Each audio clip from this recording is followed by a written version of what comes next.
Bonjour à toutes et tous, merci d'être là ici ce matin.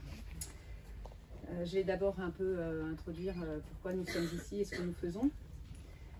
Nous sommes le premier collectif pluriprofessionnel de femmes dans le secteur de la santé et nous sommes forts de plus de 900 membres, dont ce chiffre progresse de 10% chaque mois. Nous avons aussi des hommes dans notre collectif. Les femmes qui viennent de ce collectif viennent du public comme du privé, du milieu associatif, administratif, des hôpitaux, des entreprises. Elles sont infirmières, dirigeantes, aides-soignantes, chefs d'entreprise, aidantes, étudiantes, start-upeuses, médecins, PEPH, pharmaciennes, directrices RH, directrices d'établissement, chercheuses, vétérinaires, consultantes, avocates, psychologues et bien d'autres choses encore. Nous avons deux grosses missions. La première, c'est clairement de remettre de l'humain au cœur du système de santé. Et la seconde, c'est de promouvoir l'expertise et les actions initiées par des femmes dans le secteur de la santé. On me demande souvent pourquoi femmes de santé. D'abord, c'est juste à cause d'une envie de mettre de la lumière pour ces femmes qui réalisent des initiatives humaines et utiles dans le secteur de la santé, car elles ne se mettaient pas assez en avant. Une envie qui était celle d'autres aussi, et une envie qui s'est traduite en un collectif qui fait avancer la santé.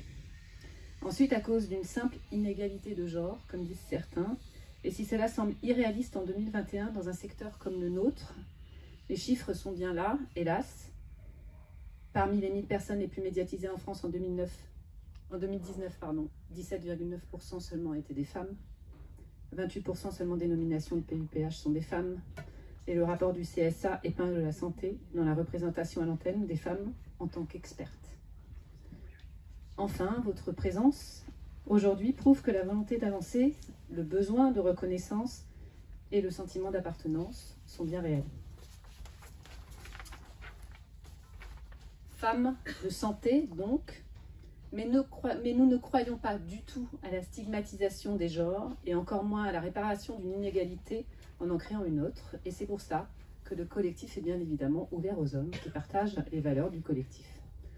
Nos actions se traduisent concrètement par un réseau d'entraide, une plateforme d'échange et de partage privé développée avec les membres du collectif pour les membres du collectif et qui est disponible dans les stores et en ligne aujourd'hui. Donc, je suis heureuse de vous annoncer le lancement de la plateforme. C'est Émilie qui est ici, qui est derrière ça.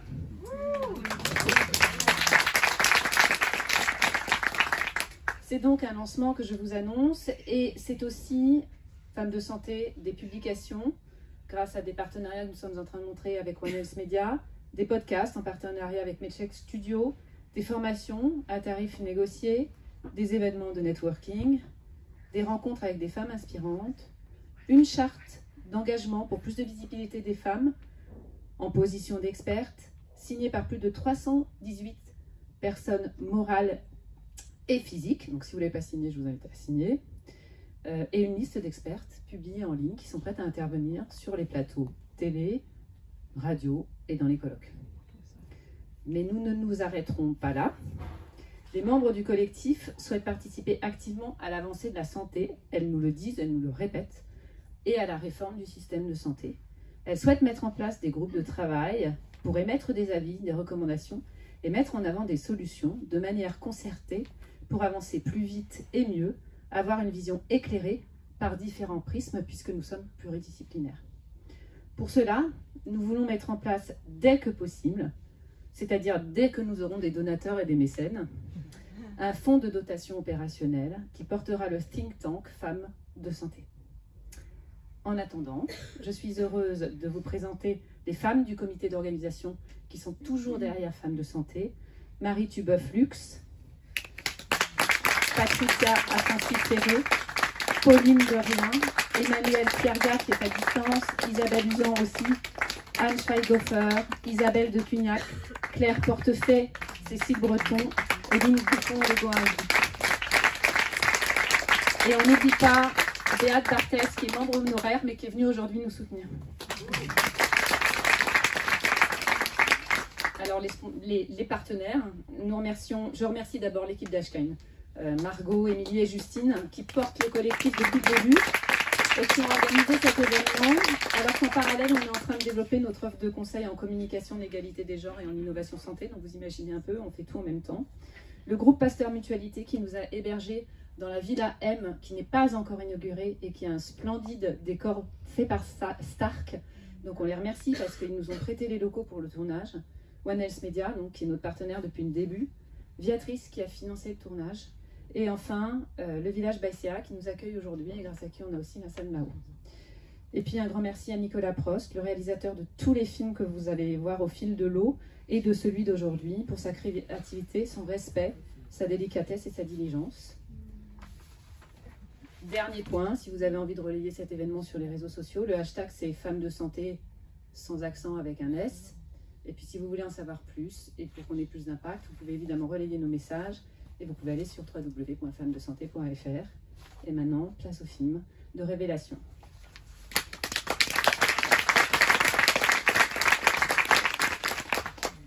Je rêve d'une santé fluide, accessible, intelligente, très digitalisée, plus connectée humainement, plus libre et plus engageante, plus globale, inclusive, égalitaire, résolument bonne pour tout le monde.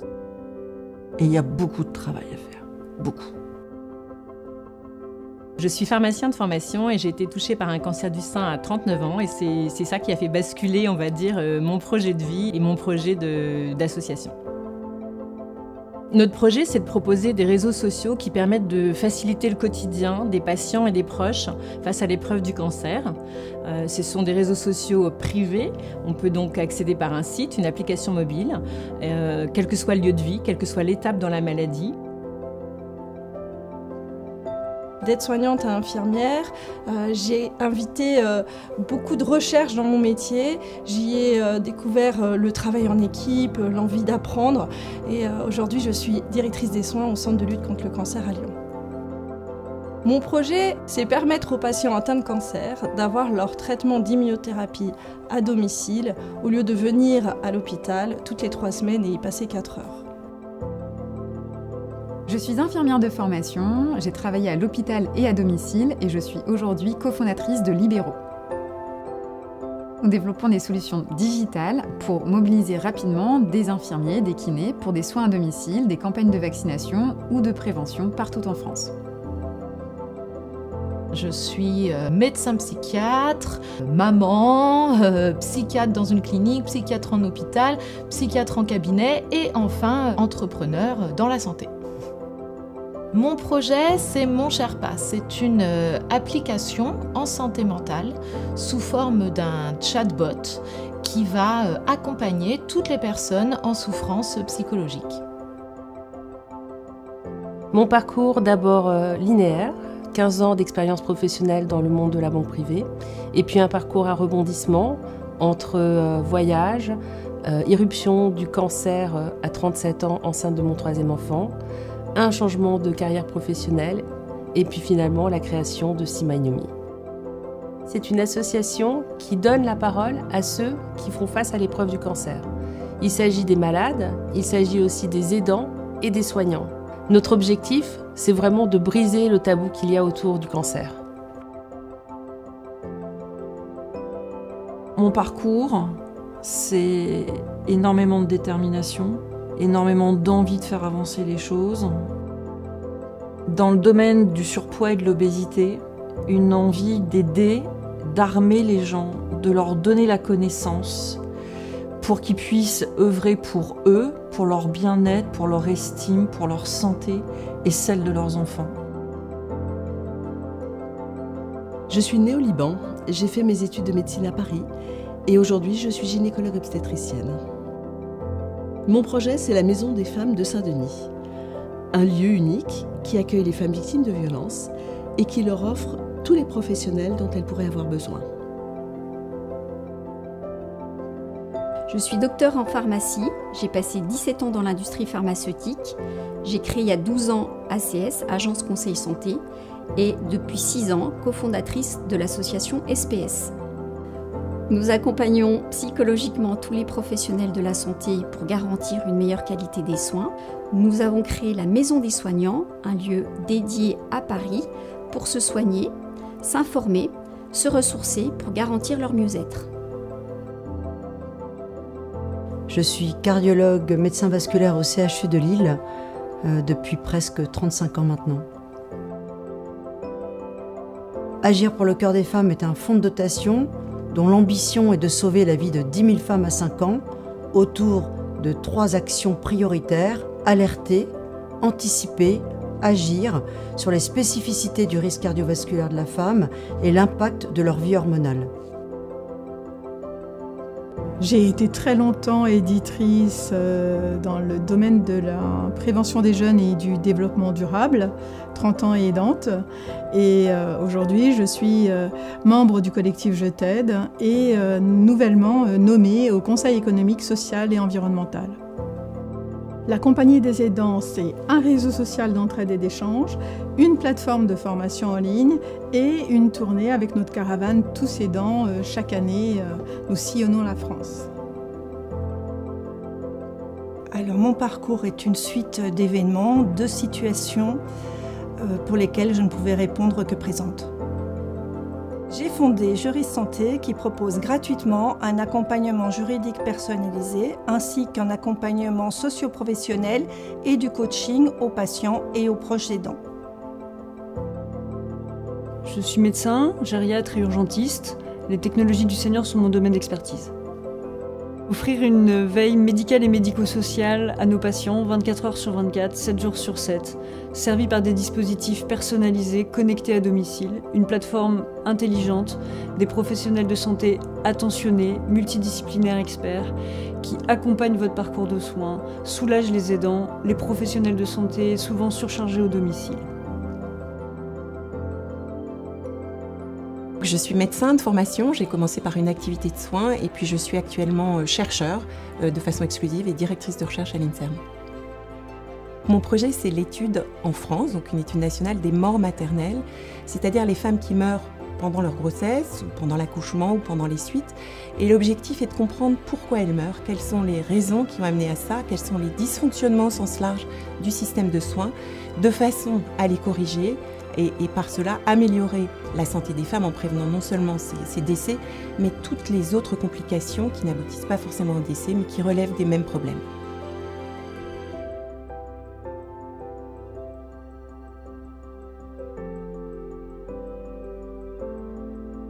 Ensemble, on va plus loin, on est plus fort, et c'est aussi l'esprit de Femmes de Santé.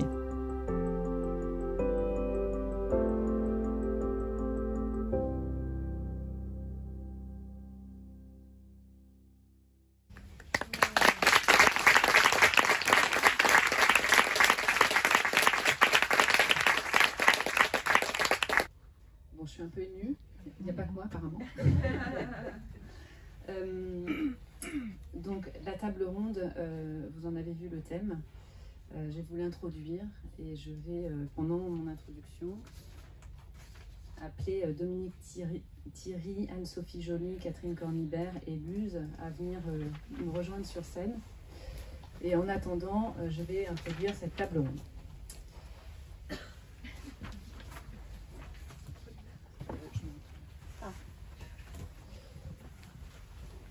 Le monde de la santé n'a rien à voir avec celui qu'il était il y a seulement 1 an et demi, avant la Covid-19.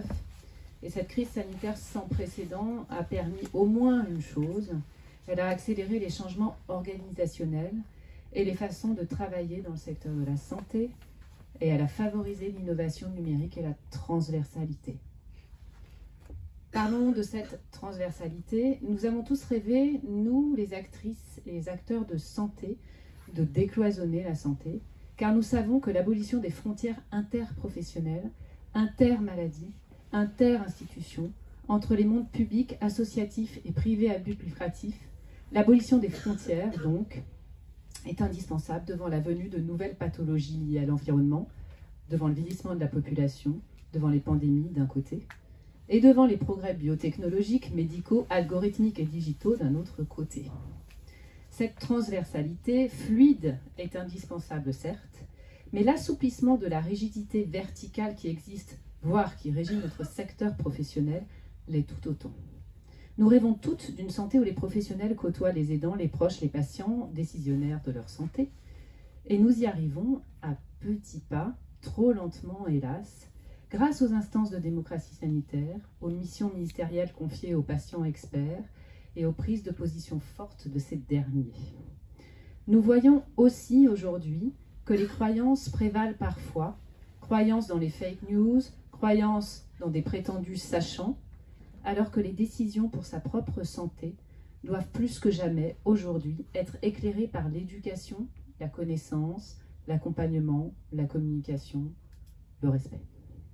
Cette transversalité passe aussi par le partage de l'information, la solidarité et l'entraide entre les personnes œuvrant dans la santé. Ce partage, j'en ai rêvé à l'INPES, puis à l'ARS et enfin à la Commission européenne. Vous aussi, j'en suis certaine, car c'est le fondement du collectif Femmes de Santé. Place donc maintenant à notre table ronde, composée de 11 des 13 femmes 2021, des expertes dans leur domaine, et qui ont planché sur la thématique suivante: dysfonctionnement du système de santé vers un modèle transversal, plus participatif et moins stigmatisant. Dominique Thierry donc. Je vais un peu être provocatrice. Je vais parler de l'oubli. Il faut monter le loquet vers le haut pour ouvrir le micro. Voilà. L'oubli, c'est un peu une forme de stigmatisation et j'aimerais que vous nous parliez un peu des personnes qu'on oublie souvent faute de connaître leur situation dans la santé, en fait qui sont pénalisées dans le système de soins parce qu'elles ne connaissent pas leurs droits.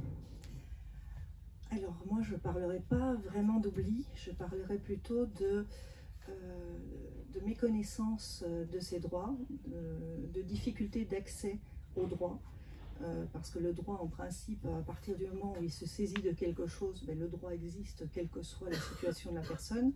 Par contre, les situations des personnes conduisent à avoir plus ou moins de difficultés à accéder à leurs droits.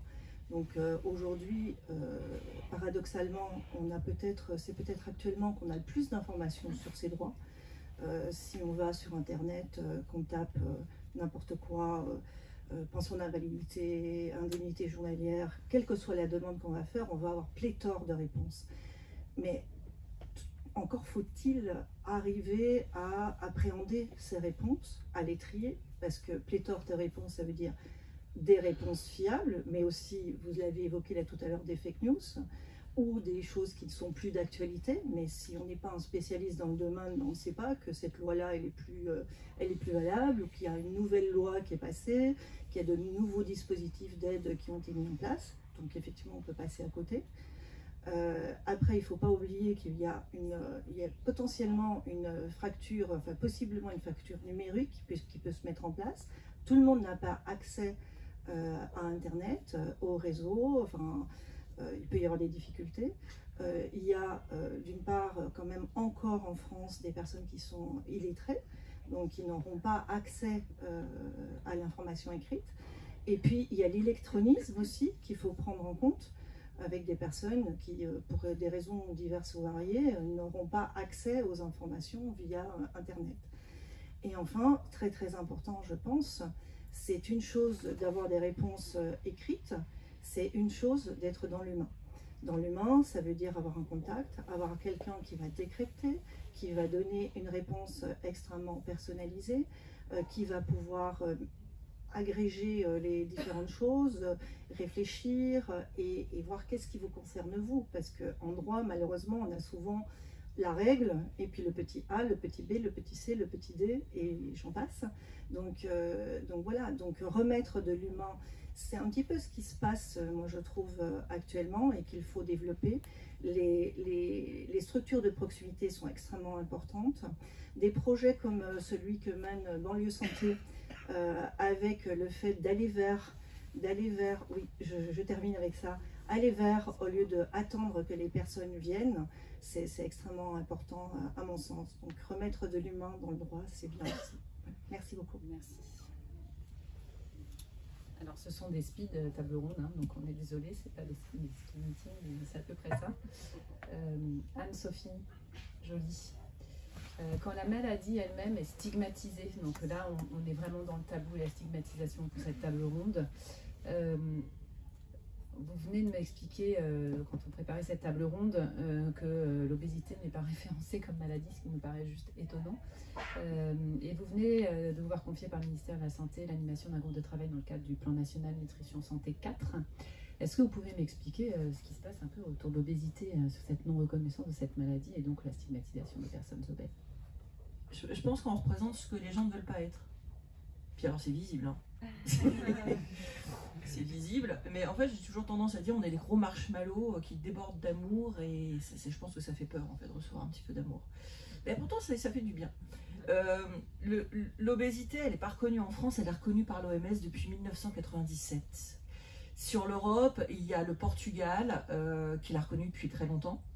Et puis depuis un an et demi on a l'Italie, on a l'Allemagne. Mais la France fait des choses, parce qu'on les a un petit peu, comment dire, piqué au niveau du train arrière. Donc on a avancé sur certaines choses, mais donc on a la prise en charge, on a les recos de la Haute Autorité de Santé, on a eu des commissions présidentielles quand même un tout petit peu, parce qu'effectivement, bon, on prend de la place, mais on essaie de parler aussi. C'est-à-dire que moi je dis toujours aux patients, levez la tête. Levez la tête.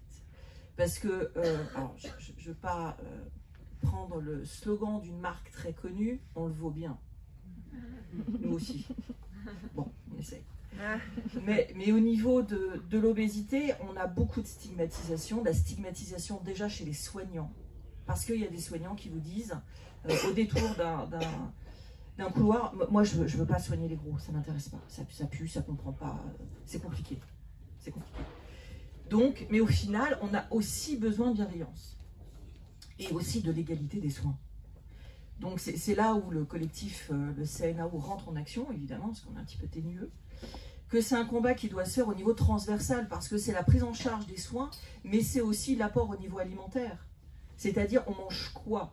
C'est-à-dire qu'entre ce qu'on mangeait il y a 70 ans et ce qu'on mange maintenant, est-ce qu'on sait que finalement la sauce tomate en tube est bourrée de sucre, qu'il y a des choses, des entrants qui sont à l'intérieur dont le corps n'a absolument pas besoin, qu'on a des polluants qui sont des perturbateurs endocriniens qui font aussi grossir, et qu'on a des enfants qui naissent gros in utero. Et que là, on sait qu'à 80%, on a flingué les gamins. Et ça, c'est pas entendable. Et que l'obésité en France, ce n'est que 8 millions de personnes. Et que surpoids et obésité, c'est 33 millions de personnes. C'est-à-dire que les chiffres catastrophiques de l'OMS, qui devaient être environ à 2030, seront dépassés avant 2030. Le Covid nous a gentiment rappelé, et je vais terminer, le Covid nous a gentiment rappelé que ceux qui tombaient étaient les personnes d'âge mûr qu'on adore, mais après, c'était les personnes en surpoids et en obésité, qu'importe l'âge et qu'importe la taille du surpoids. Donc besoin d'une mise en travail transversal, bienveillante et aimante. Merci. Catherine Cornibert. On a la santé mentale, il y a un grand tabou, mais on va en parler tout à l'heure avec Fanny Jacques, donc on va parler de ça, mais surtout d'autres choses. On va parler du tabou qui cible une catégorie socio-professionnelle qui n'a pas le droit d'être malade, et qui sont les soignants. Est-ce que vous pouvez nous en dire un peu plus là-dessus? Oui, en fait, en 2015, quand on a commencé à parler de la santé des soignants, il ne fallait pas en parler. C'était tabou. C'était honteux et on nous a même dit que ça serait abîmer l'image de la profession. Donc ça c'est 2015. J'ai envie de dire 2020 nous a quand même apporté la reconnaissance pour les professionnels de la santé, parce que quand on parle soignants, c'est pas que les soignants, c'est tous les professionnels de la santé, qui soient soignants, mais aussi vétérinaires, ergothérapeutes, psychologues, et au niveau étatique, on les oublie. Tout le secteur du médico-social, on en a commencé à en parler l'année dernière, mais c'est 3 millions de personnes en France. En 2015, 50% des professionnels de santé étaient déjà confrontés au burn-out. En 2020, c'est 100%. Et 50% ne savaient pas à qui s'adresser. En 2020, c'est toujours 50%. Et 50% pensent que c'est un impact au point de mettre en danger la vie du patient. Donc un soignant qui ne va pas bien, un professionnel de santé qui ne va pas bien, c'est un patient qui ne va pas bien non plus. Donc prenons soin de nos soignants, prenons soin de nos professionnels de la santé pour améliorer la qualité de vie, c'est très important. La plateforme qu'on a créée en 2016, 13 000 appels en 5 ans, c'est très révélateur. Mais pour être un peu provocatrice, depuis un an, qu'est-ce qu'on a fait pour la santé de nos soignants? Rien. Le Ségur de la santé, un petit peu de rémunération au niveau économique, mais le professionnel de la santé, il rêve de ressources. Oui, il rêve d'approche thérapeutique, peut-être, un peu d'approche psy, mais surtout ce dont il rêve, c'est des ressources pour aller mieux. Et c'est dans ce combat-là qu'on essaie de promouvoir effectivement un certain nombre d'ateliers, de visioconférences et de sensibiliser effectivement les professionnels de la santé juste à se rendre compte qu'ils mangent moins bien, qu'ils dorment moins bien et qu'ils ont finalement peu d'activité physique. Donc aidons-les à aller mieux pour que nous-mêmes, nous allions mieux aussi. Merci beaucoup Catherine. Luce Danse. Il y a un autre tabou aussi qui est autour du cancer. Le cancer lui-même c'est un tabou, hein, mais le fait qu'une fois qu'on a passé la maladie, qu'on a fait le soin le plus dur, potentiellement le plus dur, en fait on n'a même plus le droit de dire après qu'on craque et qu'on va pas très bien au niveau de la santé mentale qu'il y a derrière. Et j'aimerais bien comprendre pourquoi cette omerta et comment on peut aider les patients dans ces cas-là. Oui, tout à fait. Quand on a un cancer, il y a cette phase d'abord où tout s'écroule. Et quand les traitements sont derrière, qu'on soit soigné ou en cancer chronique, tout à coup, on a cette injonction contradictoire de nous dire il faut tout reconstruire, mais en même temps, attention, vous n'êtes pas guéri, vous êtes en rémission. Et ce terme rémission, pour moi, c'est vraiment quelque chose qui est à l'origine du tabou. Rémittere en latin, ça veut dire racheter ses péchés. Donc, quelque part, c'est quelque chose pour moi qui marque les gens qui sortent d'un cancer. Donc, cette injonction contradictoire, pour moi, est vraiment à l'origine de ce tabou qu'on peut avoir dans l'après-cancer, où on a la chance de s'en être sorti, donc il faudrait pouvoir croquer la vie à pleines dents. Or, ce n'est pas le cas. D'abord parce que si on a recouvert la santé physiquement, ça ne veut pas dire pour autant qu'on se sent bien. De la même manière que le bonheur, ce n'est pas l'absence de malheur, la santé, ce n'est pas l'absence de psychologie. La santé, c'est bien plus que ça. Et je pense qu'on l'a vu avec le Covid, la santé, ça va au-delà du bien-être, ça va au-delà de l'absence de pathologie. C'est vraiment dans ce qu'on appelle de plus en plus la résilience, la santé mentale, c'est-à-dire cette capacité en fait à se remobiliser corps, âme et esprit.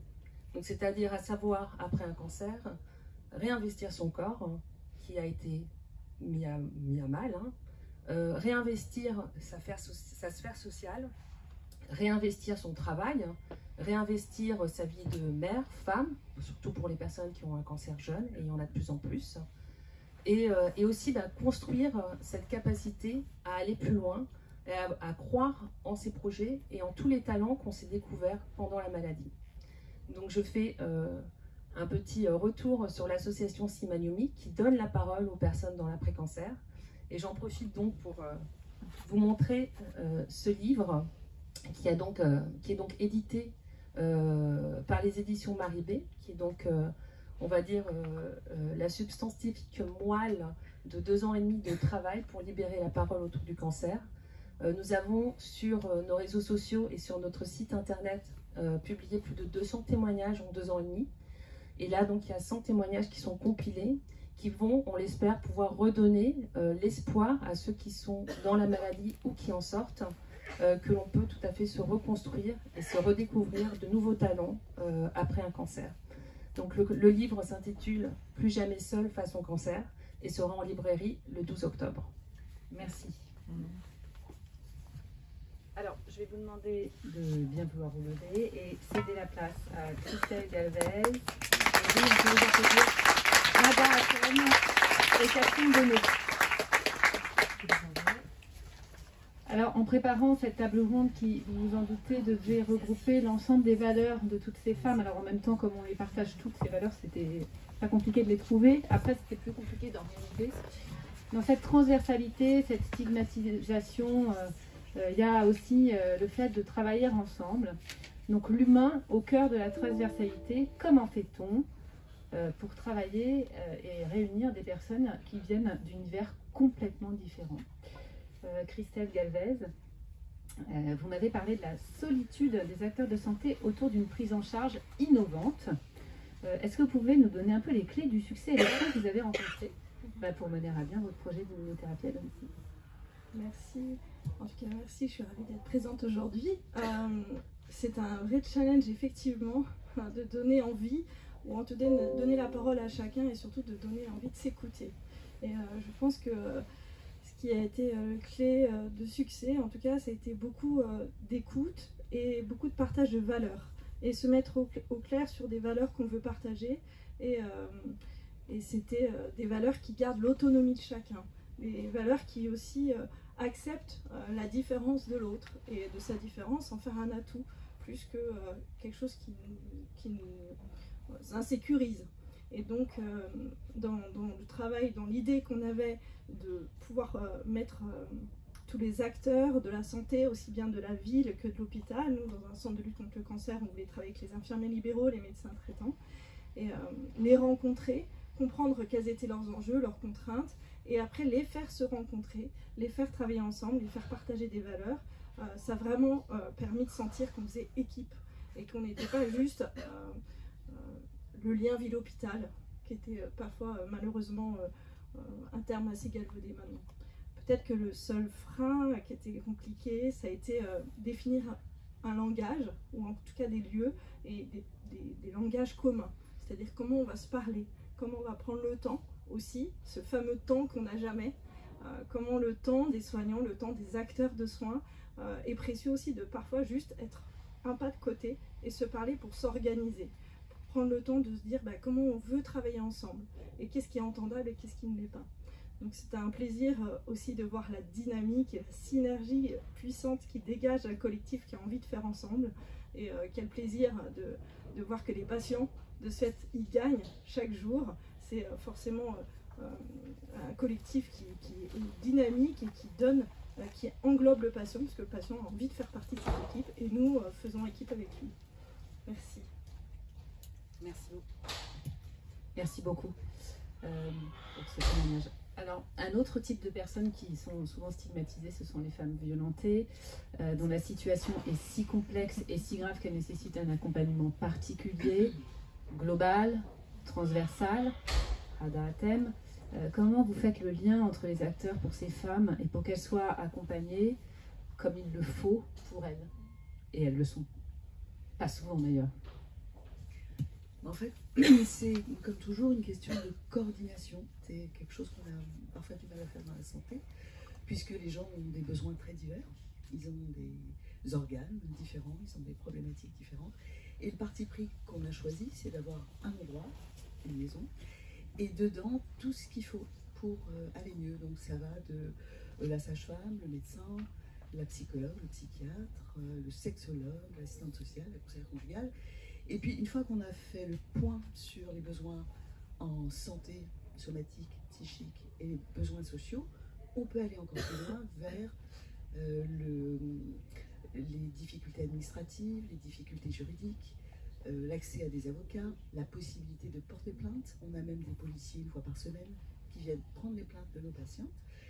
Et pour donner encore plus de possibilités d'autonomie à ces femmes, on leur offre des ateliers. Alors ça pourrait paraître étrange dans un hôpital de faire du karaté, du théâtre, de la danse orientale. On a un atelier, alors puisqu'on parle de livre, je vous recommande un livre qui sort le 1er octobre qui s'appelle Réparer l'intime. C'est le plus vieil atelier de la Maison des Femmes et il est animé bizarrement par une jeune femme qui fabrique des bijoux et qui dessine et une photographe. Et en fait cet atelier, en montrant aux femmes qu'elles étaient capables de faire de belles choses, qu'elles étaient capables d'être belles, puissantes.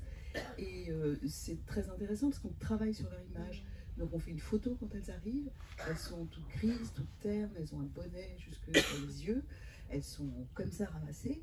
Au bout de trois séances d'atelier, elles sont maquillées, elles marchent droit. Et donc dans ce livre, vous aurez des témoignages, des dessins, des photos. Et ça montre que le collectif, quand il est bien positionné, peut faire des miracles. Merci. Merci beaucoup. Je suis touchée. Voilà. Catherine Deneux.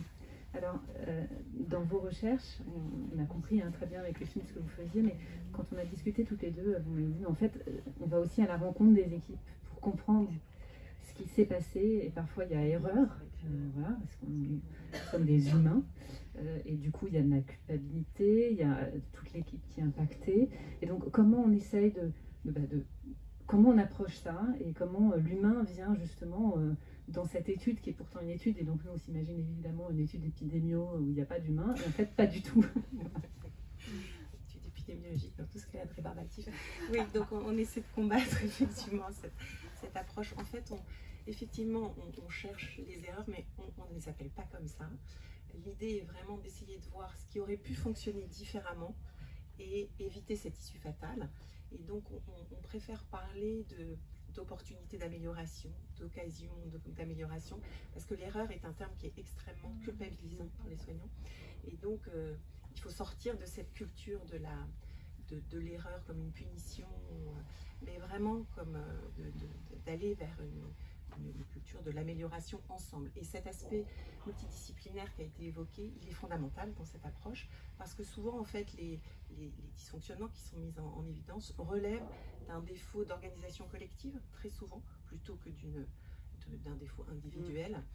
Et donc, il est très important de pouvoir collecter ces informations collégialement, et c'est ce qu'on essaie de faire en associant tous les types de soignants impliqués, de les analyser collégialement, donc par un comité qui lui aussi est composé d'une grande diversité de soignants, et puis après de les restituer collégialement. Et cet aspect aussi de restitution est fondamental pour que tout le monde puisse s'emparer de ces résultats.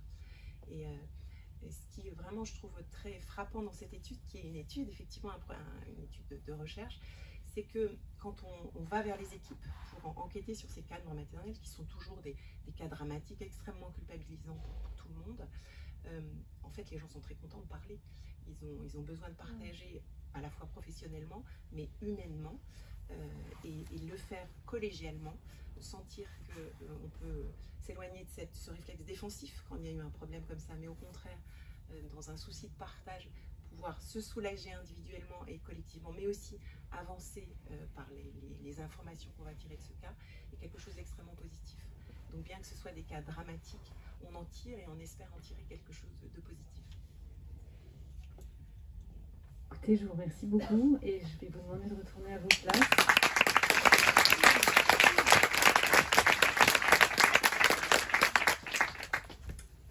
Alors on a parlé de l'humain, on a parlé du tabou, on a parlé de l'accompagnement. On va toujours parler d'accompagnement, mais on va aussi parler, parce qu'on est dans la modernité, et j'ai intitulé cette troisième demi-table ronde en speed table ronde, et si le digital rebattait un peu les cartes. Et donc je vais appeler Fanny Jacques, Laure Guérou-Acolas, Élise Cabane et Florence Héry, s'il vous plaît, je vous demande de me rejoindre. Pendant que, et pendant en fait que vous arrivez, on a parlé tout à l'heure de la stigmatisation de la santé mentale, avoir honte de sa souffrance psychologique. Fanny Jacques, vous avez donné, mon cher Pac, une réponse digitale. C'est combien de chargements? C'est vers le haut, voilà. Merci. Dans les 250 000, voilà. Je pense, donc, en un an et demi. Vous pouvez m'expliquer en quoi finalement cette application elle lutte un peu contre l'autocensure, un peu le schéma que vous m'avez raconté tout à l'heure. Enfin, pas tout à l'heure, il y a quelques minutes. Je pense que, à mon avis, déjà, la première chose, c'est j'avais envie de dépoussiérer un peu la psychiatrie, qui est ma spécialité médicale et que donc j'aime beaucoup. Mais c'est vrai que je voyais dans l'agenda de mes patients qui mettaient rendez-vous chez le coiffeur quand ils venaient me voir, quoi. On n'ose pas dire qu'on va chez le psy, mais aussi parce que dans la tête des gens, je pense que c'est encore peut-être le psychanalyste en costume de tweed qui sent un peu la naphtaline, le psy. Et donc non, ça n'est pas que ça. C'est une spécialité qui est innovante, dans laquelle il se passe plein de choses chouettes et nouvelles. Et donc je pense que d'amener du digital à cette spécialité, ça va peut-être la rendre, je l'espère, un peu plus sexy, et donc pousser les personnes qui n'auraient pas eu envie d'y aller à y aller. Ça, c'est la première chose. Et puis la seconde chose, c'est qu'effectivement, comme je vous le disais, c'est pas toujours facile de pousser la porte d'un cabinet psy. Et donc finalement, s'acclimater un peu à ce nouveau monde via un nouvel outil qui va discuter avec vous, vous proposer donc à peu près 180 activités, thérapie comportementale, thérapie des schémas, thérapie ACT. Ça peut vous faire vous dire, bah tiens, ça m'intéresse, ça j'ai envie d'aller un petit peu plus loin, j'ai envie de travailler sur moi-même, et donc pourquoi pas pousser finalement au bout de la chaîne la porte d'un être humain avec qui je vais démarrer une psychothérapie. Merci beaucoup. Laure Guéroua-Colas, donc vous avez fait Patients en réseau, donc ce sont des plateformes digitales. Et qu'est-ce que des plateformes digitales entre elles, pour les patients et les aidants, ont apporté finalement au monde de la prise en charge du cancer? Donc c'est un peu ambitieux ce que je me pose comme question, mais je suis sûre qu'il y a plein de réponses. Alors, la première réponse qui est assez extraordinaire avec le digital, c'est que ça permet d'apporter un espace qui est fermé, qui a un cocon aussi protecteur, parce qu'on le disait tout à l'heure, le cancer dans son diagnostic, il est très dur, il est très affichant, et en fonction par exemple de votre lieu de vie, vous n'allez pas forcément du tout socialement avoir le même impact de ce diagnostic du cancer. Donc il y a vraiment beaucoup de personnes qui ont besoin de mettre leur maladie quelque part, pour être moins seul face à ce diagnostic, mais aussi ne pas forcément envahir toutes les sphères professionnelles, sociales, etc. de ce diagnostic. L'autre chose qui est formidable, c'est que ça permet un échange entre pairs, je vais dire, plus précis. Par exemple, on a vu tout à l'heure, il y a des patientes qui vont touchées par un cancer quand elles sont enceintes. C'est une situation rare, terrible. De pouvoir se retrouver à quelques-unes dans ce type d'expérience, c'est précieux. Et là, que vous n'habitiez pas la même ville, ça n'a aucune importance. Ce qui compte, c'est que vous puissiez vous retrouver sur ce type d'expérience. Et on va retrouver, par exemple, là aussi, dans l'après-cancer, on en parlait tout à l'heure, la difficulté à rebondir. Quelles sont les questions? Et au-delà de l'échange entre pairs, on va pouvoir aussi faciliter l'accès à ces ressources merveilleuses qui sont proposées par les centres de soins, par les associations, par plein de monde. Et là, à chaque fois que je fais des rencontres, j'ajoute des nouvelles ressources, je découvre de nouveaux projets. Et en fait, il y a l'idée de faciliter l'accès à ce qui existe, d'être accompagné, de pouvoir poser ces questions et qu'on soit plusieurs finalement à orienter. Donc finalement, il y a derrière ce digital, c'est pas forcément laisser les gens seuls, c'est aussi être dans l'accompagnement pour orienter vers les ressources, les autres associations, des projets, des parcours, des coachings, parce qu'on ne sait pas non plus, on n'a jamais prévu de tomber malade. Donc on est mauvais en tant que patient au départ, et ça prend du temps de devenir un peu alerte en fait, de savoir ce qui existe pour vous aider. Et finalement, dans ces projets digitaux, il y a cette idée-là dans nos réseaux d'accompagner les personnes et qu'elles puissent se retrouver en fonction des spécificités de leur maladie, mais aussi des choses transverses qui peuvent les accompagner. Parfait, merci beaucoup. Quelle synthèse. Élise Cabane, vous êtes gériatre urgentiste, donc médecin. Alors je provoque, mais vous m'avez dit, mais en fait, finalement, peut-être que le médecin ne doit pas systématiquement être le référent du parcours de santé du patient. Donc c'est pas du tout pour vous mettre à dos les médecins. Non, c'est intéressant parce qu'il y a des solutions qui existent qui peuvent peut-être avoir un impact. Alors en quoi le digital peut aider à la coordination d'un parcours de santé en temps réel et puis finalement soulager le médecin? Alors si on prend un peu de recul et qu'on reprend la définition de la santé, c'est un état de bien-être physique, psychique et social. Et on voit bien que le médecin, lui tout seul, il ne peut pas clairement être le référent de tout ça. Ça nécessite l'expertise de tous. On dit qu'il faut un village pour éduquer un enfant. Je pense qu'il faut une société pour livrer de la santé à tous. Et donc il faut accompagner et réunir les expertises des patients, des aidants professionnels, non professionnels et des médecins bien sûr, des institutionnels aussi. Et c'est en ça que la référence est plutôt dans un périmètre, et il faut que chacun prenne la responsabilité de son périmètre et le mette en synchronie, l'articule ensemble pour livrer de la qualité. Et c'est en ça où je pense qu'effectivement la technologie doit nous aider, peut nous aider. En tout cas, nous, chez Coca, on s'appuie beaucoup dessus pour dessiner des parcours de soins innovants qui permettent d'éviter des à-coups d'hospitalisation répétée, inappropriée, d'angoisse et de stress dans des situations isolées. Et on s'appuie sur l'expertise de chacun. qu'on coordonne. Et je pense que la technologie permet, ce qui est important, c'est la mise en réseau. Et c'est la vitesse aussi à laquelle cette mise en réseau a lieu, avec les bonnes cellules neuronales qui sont nécessaires pour tel ou tel patient. Et c'est en ça qu'une plateforme une plateforme technologie bien accompagnée par l'humain permet aussi de gérer la vitesse du flux et l'orientation du flux d'informations.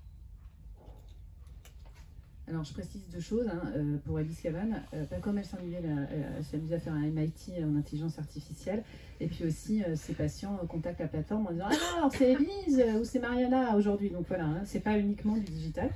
Voilà. Et donc Florence et Eric, donc on va parler justement de cette coordination ville-hôpital dont on a déjà évoqué les choses avec l'humain, mais aussi le fait que finalement le digital peut beaucoup aider à cette coordination ville-hôpital, et puis finalement le rôle des infirmiers dans cette coordination, il pourrait être bien plus important, surtout dans les déserts médicaux, mais pas que.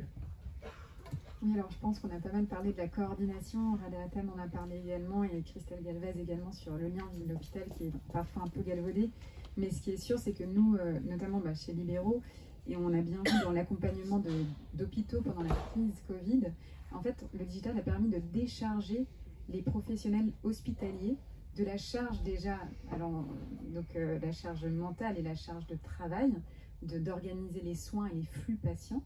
Et en fait, des solutions digitales peuvent vraiment apporter un temps de soins et un temps d'organisation en interne de l'hôpital pour se concentrer sur l'essentiel. Donc effectivement, une solution digitale peut permettre d'aller vite, effectivement, pour aller chercher le réseau, pour aller chercher la bonne personne, le réseau qualifié. Mais aussi, on se rend compte, et notamment, encore une fois, la crise Covid nous l'a indiqué, c'est que la place des professionnels de santé a changé. On a bien vu que les médecins, on pouvait y avoir accès par la téléconsultation, et que finalement, les professionnels de santé qui se déplaçaient encore à domicile, c'était notamment les infirmiers libéraux. Et il y a aussi, bien sûr, les aides-soignants, les auxiliaires de vie. Je ne dénigre aucunement les autres professions. Mais c'est vrai que l'infirmier prend de plus en plus de place dans la coordination. Et c'est une profession que je chéris beaucoup parce que je suis infirmière également de formation. Et c'est vrai que cette place-là, la place de l'infirmier est de plus en plus importante pour notamment faciliter l'accès aux soins et à la santé partout et pour tous, dans tous les territoires, qu'ils soient déserts médicaux ou grandes villes. Et d'ailleurs, pour ne pas les reciter, Banlieue Santé, c'est un réseau d'infirmiers dans les banlieues. Merci beaucoup, mesdames, pour cette table ronde. Alors, on va applaudir. Je vous invite à répondre à vos places et je vous remercie. Patricia Saint-Cyr-Ferré est membre du comité d'organisation Femmes de Santé. Et elle est aussi Femme de Santé 2019. Et donc, comme maintenant je la connais plutôt très bien, je l'ai appelée il y a quelques jours, j'ai dit tu veux pas nous faire la conclusion de la table ronde? Elle m'a dit oh bah si, bien sûr. Donc voilà, c'est aussi simple que ça, c'est un collectif de femmes de santé, donc on le fait simplement. Donc je te cède la parole et je te remercie d'être là. Merci beaucoup, bravo, je vais commencer par ça parce que les conclusions c'est aussi l'occasion des remerciements. Quelle équipe, quel engagement, et cet engagement on le retrouve chez Alice, on le retrouve chez toutes ses camarades d'Ashkain, voilà, femmes de santé, et puis sur chacun des témoignages finalement je me disais un peu, on parle effectivement de santé, donc la santé on peut parler de blues, on peut parler de molécules, mais finalement encore une fois dans ma conviction c'est d'entendre que le défibrillateur peut-être de notre société qui passe par la santé, c'est d'abord la parole et le lien. Et que quand on a la parole et le lien, ben finalement, tout devient vraiment possible. Et moi, je suis vraiment très, très nourrie de tous ces engagements, des engagements qui, pour beaucoup d'entre nous, ont débuté par un accident de parcours, une épreuve, un échec, une maladie, un deuil, et qui, face à ça, en dépit de ça, grâce à la parole et au lien, et effectivement à des ressources, à l'accès à des ressources, mais finalement on arrive à transformer cet énorme pépin de la vie en quelque chose évidemment qui est important pour soi, mais qui en plus rejaillit sur la société, et que donc finalement on témoigne d'engagements qui sont plus grands que soi et qui se transmettent de personne en personne. Donc c'est un bonheur à chaque fois d'avoir accès à ces histoires. Encore un magnifique film. Je regrette de ne pas avoir eu Nicolas Prost pour la première fois, mais voilà, et j'ai hâte de découvrir aussi chacun des portraits, parce que c'est vrai qu'il va y avoir On va pouvoir rentrer dans le détail de ces 13 femmes, de ces 13 parcours. Et peut-être pour conclure, de dire on est dans une séquence qui est voilà, assez politique aussi, quand même. On est dans une période où effectivement notre société est mise à mal à bien des égards. On rentre dans une séquence politique claire. La santé est un sujet politique. Les femmes sont des actrices politiques et je pense que c'est très important voilà, de faire entendre aussi nos voix et des voix qui sont peut-être un peu différentes que celles qui émergent de Bercy ou des rues de Grenelle et de la Reine, et qu'on a des choses à dire et qu'on fait des choses et que c'est ça qui fait société. Donc bravo à toutes pour chacune de vos engagements d'aujourd'hui et de ceux de demain, évidemment. À propos. Alors, elle a parlé de 2 choses dont je voulais vous parler, donc je vais très vite. Les films, ils vont être diffusés au fil de l'eau. Évidemment, on compte sur vous pour les rediffuser, les liker, etc. Puisque ces femmes seront donc plus vues, leur projet plus connu. Et c'est ça l'esprit du collectif. Et de l'autre côté, le 9 décembre, nous organisons les premiers états généraux du collectif Femmes de Santé. Donc pour les premiers, on va parler de nous.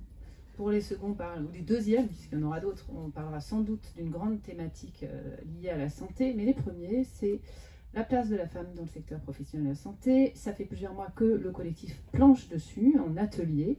On a fait une synthèse bibliographique de l'ensemble des études qui sont parues sur la place de la femme dans le secteur professionnel de la santé.